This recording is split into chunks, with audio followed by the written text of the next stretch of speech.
Assalamualaikum warahmatullahi wabarakatuh. Perkenalkan, nama saya Sesaris Kulaika Adams dari kelas 12 IPS 3. Di sini saya akan menjelaskan mengenai proposal usaha atau produk usaha yang akan saya buat, yaitu singkong keju.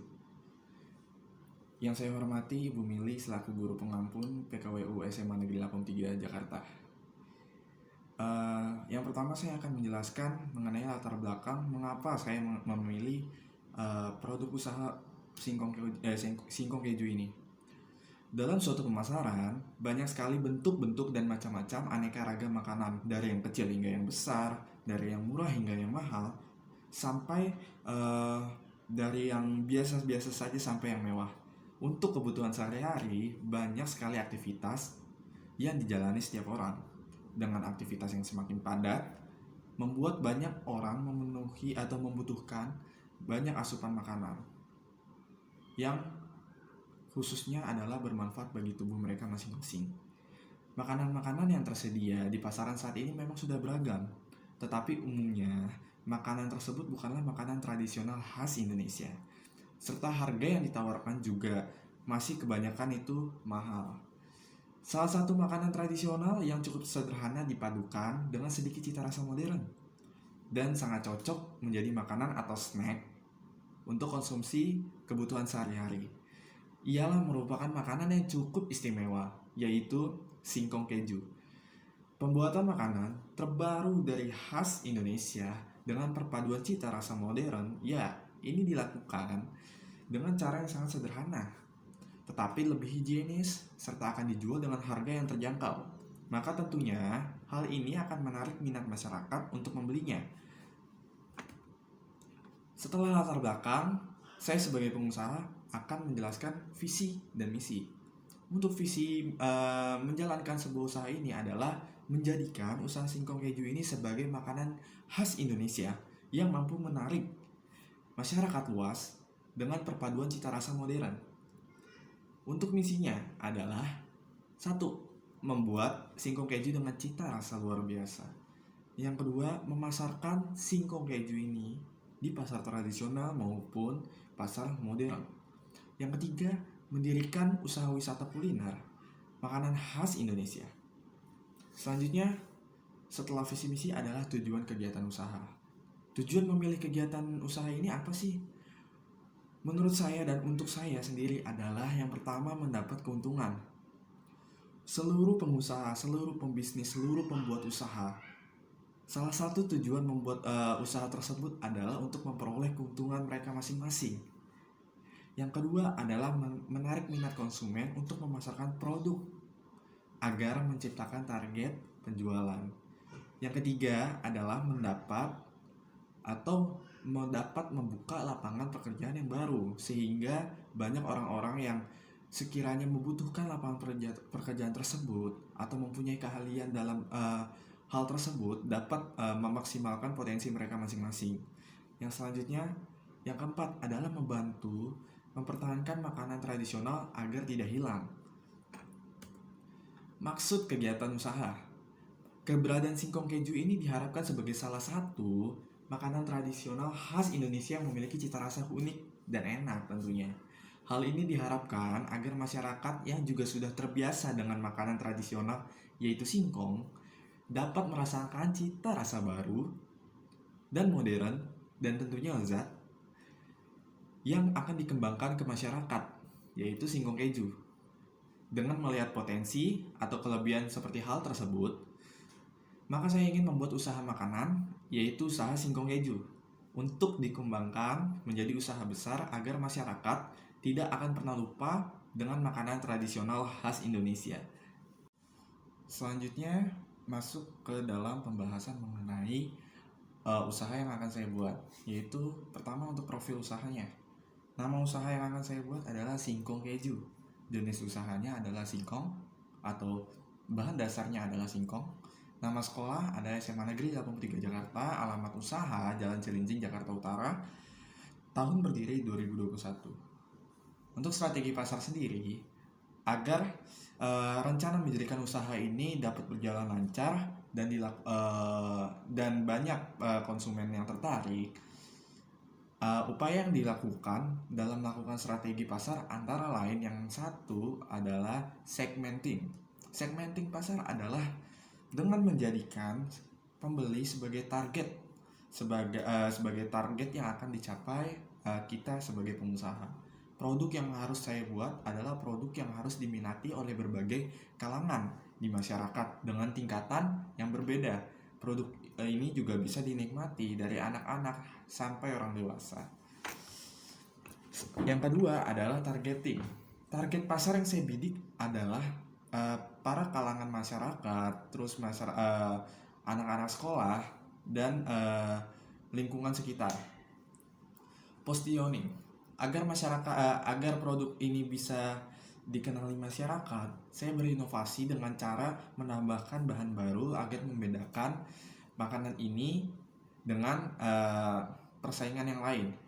Bahan yang saya tambahkan yaitu seperti keju, coklat, mesis, dan susu kental manis, sehingga tampilan ini lebih menarik dan rasa yang lebih unggul, dan juga tentunya dengan kualitas yang lebih baik, sehingga konsumen dapat mengenali dengan mudah produk ini.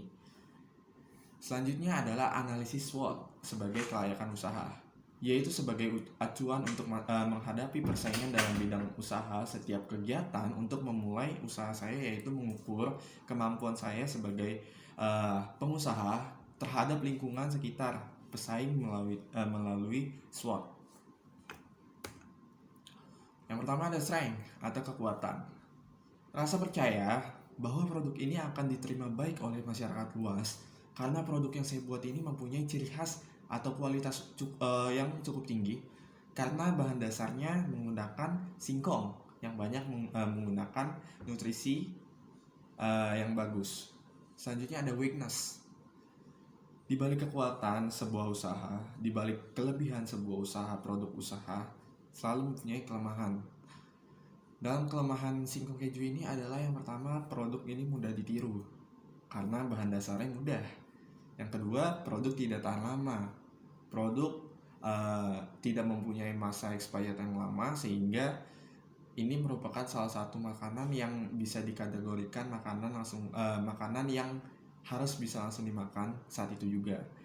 Yang ketiga, ada harga bahan baku yang tidak stabil, tergantung dengan kondisi tingkat panen singkong itu sendiri. Selanjutnya ada opportunity atau peluang. Saya tidak akan mendirikan usaha ini jika tidak ada peluang tersebut. Nah, saya akan sedikit menjelaskan mengenai peluang. Produk ini memang sudah ada di kalangan masyarakat, akan tetapi usaha singkong ini berbeda dengan singkong-singkong yang biasa kita lihat di jalanan.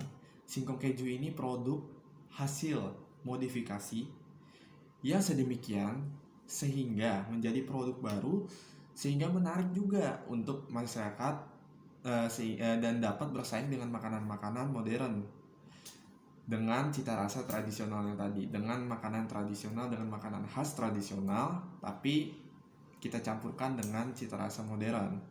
Sehingga saya merasa bahwa ini menjadi peluang yang baik untuk dikembangkan gitu, untuk bersaing dengan usaha makanan yang lain, apalagi dengan keunikan yang tadi. Lalu selanjutnya ada threat atau ancaman.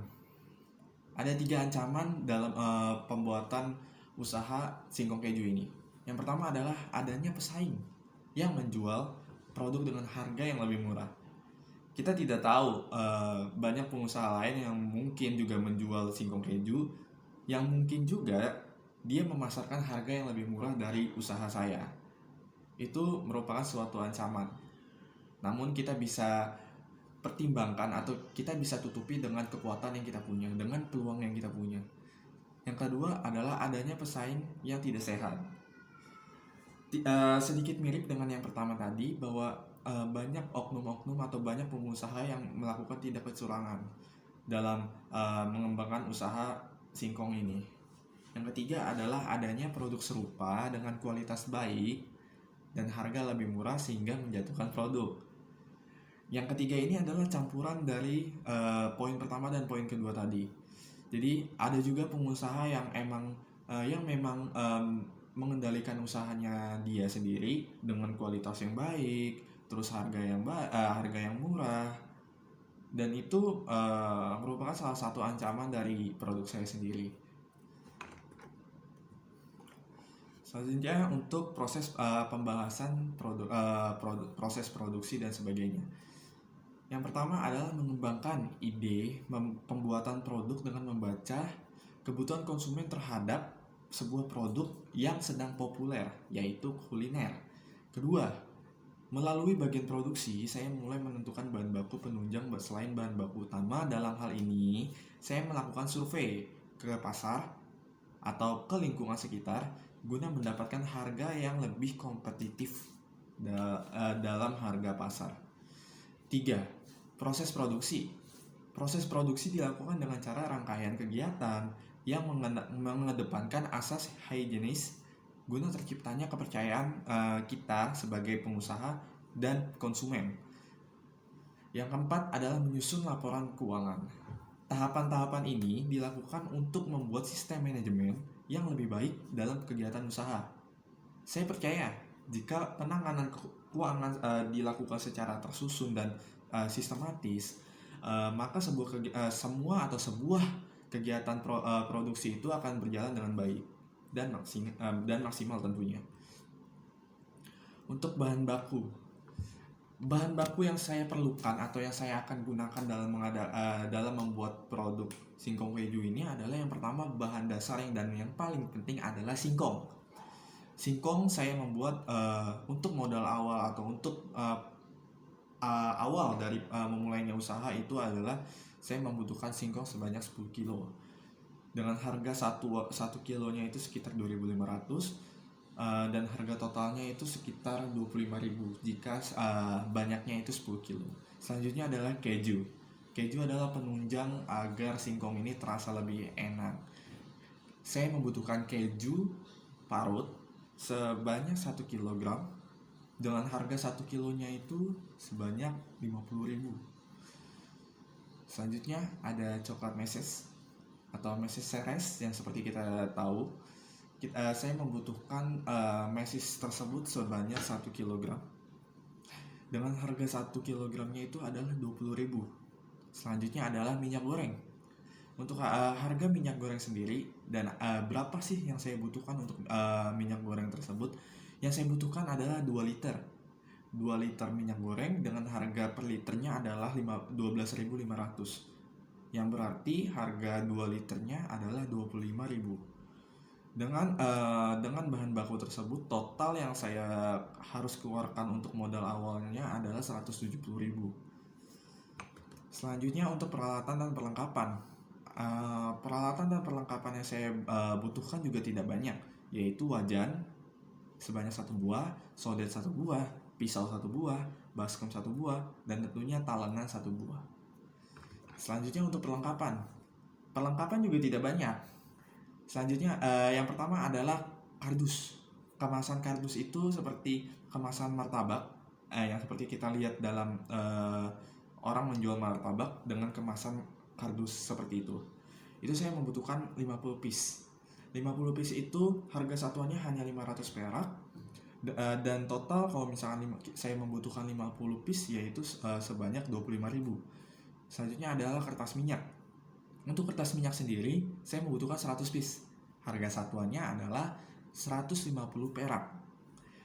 Tetapi karena saya membutuhkan 100 piece, total yang dibutuhkan untuk membeli kertas minyak adalah 15.000. Selanjutnya adalah sarung tangan plastik. Untuk sarung tangan plastik agar memastikan dan membuat konsumen nyaman dengan higienisnya kita, yaitu saya membutuhkan dalam perjualannya itu adalah 10 pasang. Dalam 10 pasang itu satu pasangnya seharga Rp1.000, dan jika di total 10 pasang menjadi Rp10.000.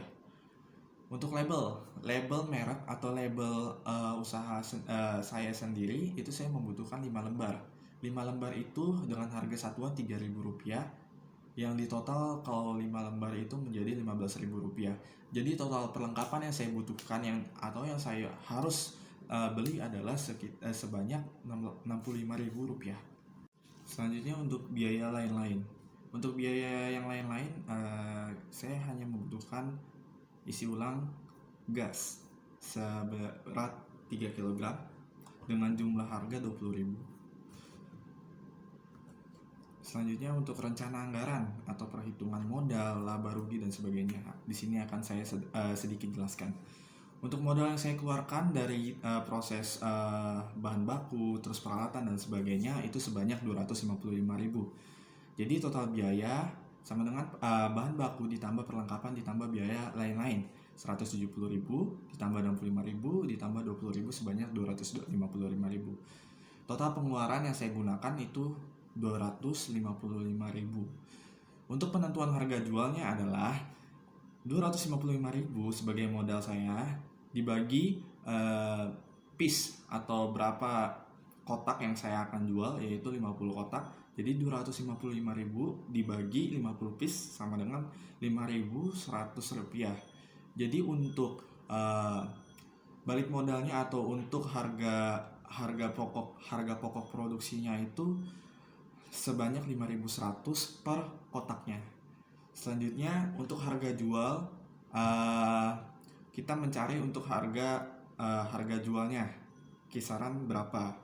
Tadi 5.100 untuk harga pokoknya. Selanjutnya saya akan menjelaskan untuk harga jualnya. Harga jualnya adalah 5.100 yang tadi ditambah dengan laba yang saya inginkan atau keuntungan yang saya inginkan dari per kotak itu adalah sebanyak 4.900, yaitu totalnya adalah 5.100 ditambah 4.900 adalah 10.000 rupiah. Jadi harga jual yang saya akan pasarkan ke masyarakat itu adalah sebesar 10.000 per kotaknya. Untuk perhitungan laba ruginya atau keuntungan dan ruginya itu sebagai berikut. 50 piece dikali 10.000 dikurang modal awal saya yaitu 255.000 sama dengan tadi 50 dikali 10.000 sama dengan 500.000 dikurang 255.000 sama dengan 245.000 laba saya. Jadi presentasi laba yaitu 245.000 per 255.000 dikali 100% yaitu 96%, 96,07%. Mungkin itu yang bisa saya sampaikan mengenai singkong keju. Diharapkan saya berharap banyak agar usaha ini atau produk yang akan saya buat ini dapat bermanfaat bagi orang banyak, dapat membuat cita rasa orang banyak semakin terbuka bahwa makanan tradisional tuh nggak hanya muluk-muluk itu aja. Bahkan sekarang pun makanan tradisional masih bisa dikembangkan atau diimprovisasi dengan perkembangan cita rasa modern. Itu saja yang bisa mungkin saya sampaikan, kurang lebihnya mohon maaf. Wassalamualaikum warahmatullahi wabarakatuh.